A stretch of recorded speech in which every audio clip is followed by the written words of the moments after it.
Monsieur le président, monsieur le ministre, chers collègues, le groupe Socialiste, Écologiste et Républicain se félicite de l'augmentation des crédits demandés au titre des forces de sécurité intérieure. Comme l'a relevé le rapporteur, la progression des crédits attendus pour 2025 par rapport au budget de 2024 constitue une traduction plutôt satisfaisante de la loi d'orientation et de programmation du ministère de l'Intérieur que nous avions votée. Monsieur le ministre pourra tout de même nous expliquer le tour de passe-passe du Gouvernement avec un amendement qui augmente les crédits de 123 millions d'euros et deux autres qui les baissent de 80 millions. Mais si nous sommes globalement satisfaits, nous portons un regard critique sur certains manquements observés, notamment dans les programmes police et gendarmerie. Ainsi, il n'y a pas de création de postes prévue. Le Gouvernement nous répondra que ce sera compensé les années suivantes, mais le récent rapport de la Cour des comptes sur la situation marseillaise peut nous faire douter de ce type de vœux pieux. Des doutes existent concernant les moyens consacrés à la formation, mais il importe de revenir ici sur le sort réservé à la police judiciaire, puisque ces moyens baisseraient de 8,1% sur l'année qui vient. Pourtant, le rapport de nos collègues Nadine Bellureau et Jérôme Durain sur la réforme de la police nationale avançait la nécessité de rééquilibrer au plus vite les effectifs entre voie publique et investigation, afin de faire face au stock préoccupant de procédures judiciaires dans la police nationale. Ce rapport avait fait consensus à l'époque. Il y a eu récemment un autre consensus parlementaire dans notre chambre. Il s'agit bien évidemment de l'accord de l'ensemble des groupes trouvé lors de la mission d'enquête sur le narcotrafic en France et les moyens pour y remédier. Nous avons pris bonne note des annonces gouvernementales faites à Marseille récemment sur ce front de la lutte contre le narcotrafic. Permettez-nous pour autant de pointer quelques inquiétudes relevées dans le récent rapport de la Cour des comptes consacré à l'Office français anti-stupéfiants, l'OFAST, et plus globalement, forces de sécurité affectées à la lutte contre les stupéfiants. Un sujet d'actualité, si l'on rappelle que des trafiquants ont essayé de récupérer de la cocaïne saisie par l'OFAST dans les locaux de l'Office à Roissy le vendredi 22 novembre, ce qui peut nous éclairer sur l'état de la menace. La Cour des comptes relève à plusieurs reprises les marges de progrès possibles en ce qui concerne la lutte contre le blanchiment, notamment pour les effectifs spécialisés dans le blanchiment dans la police judiciaire. Monsieur le ministre, comment comptez-vous répondre à cette problématique ? Plus globalement, les investissements, s'ils sont en progression, restent insuffisants, notamment en ce qui concerne le parc immobilier de la gendarmerie, comme l'illustre la situation récemment mise en lumière par la presse concernant les impayés de loyer vis-à-vis de mairies.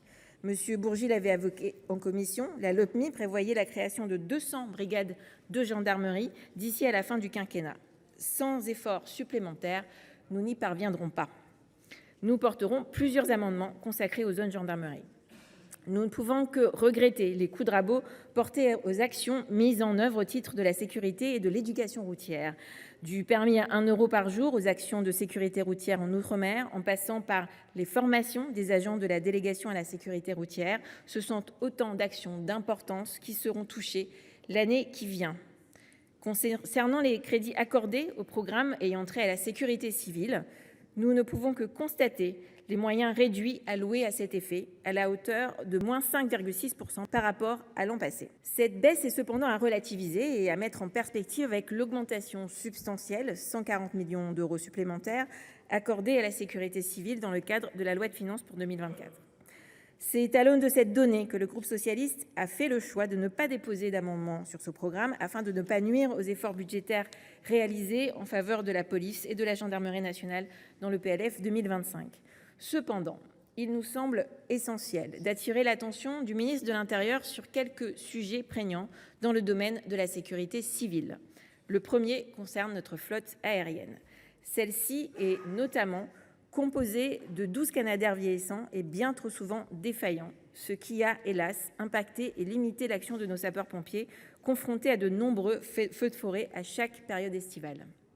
Si ces dernières années, nous avons pu bénéficier du soutien des véhicules aériens de nos partenaires européens, nous ne sommes pas en mesure d'endiguer nous-mêmes ces phénomènes qui devraient se multiplier dans les décennies à venir, puisque la moitié de nos forêts seront soumises à des risques élevés d'incendie d'ici 2050.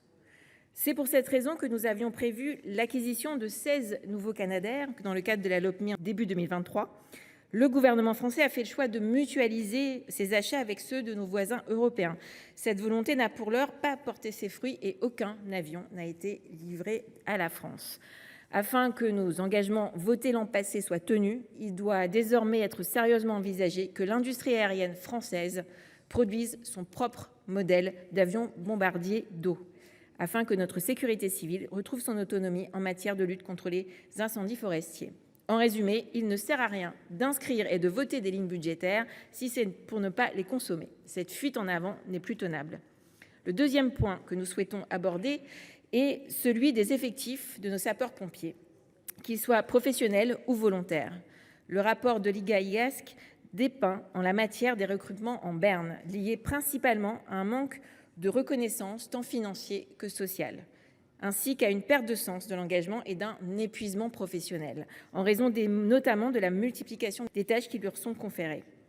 Le groupe socialiste souhaite que l'exécutif prenne ce sujet à bras le corps en permettant la revalorisation immédiate de ces métiers si importants pour le bon fonctionnement de notre sécurité civile et forme le vœu qu'une campagne de recrutement soit menée dans les plus brefs délais afin de garantir une disponibilité accrue de nos sapeurs-pompiers sur le terrain ainsi que le renouvellement des générations dans la profession. Un certain nombre de gratifications et de bonifications pour leur retraite gagneraient également à être mises en œuvre.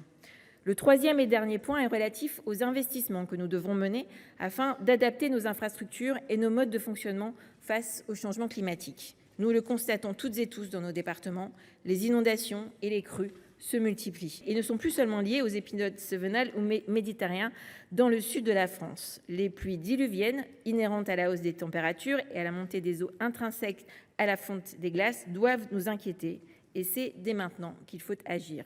Ainsi, si nous ne pouvons empêcher pleinement ces phénomènes d'advenir, nous pouvons cependant en réduire l'impact sur nos populations en favorisant la formation du personnel de la sécurité civile à ces enjeux, ainsi qu'en injectant davantage de moyens dans la rénovation de nos infrastructures, afin que celles-ci soient plus sûres et résistantes face aux intempéries. Nous appelons ainsi de nos vœux la mise en place de pactes capacitaires dédiés à la prise en charge des conséquences de ces aléas climatiques par les SDIS.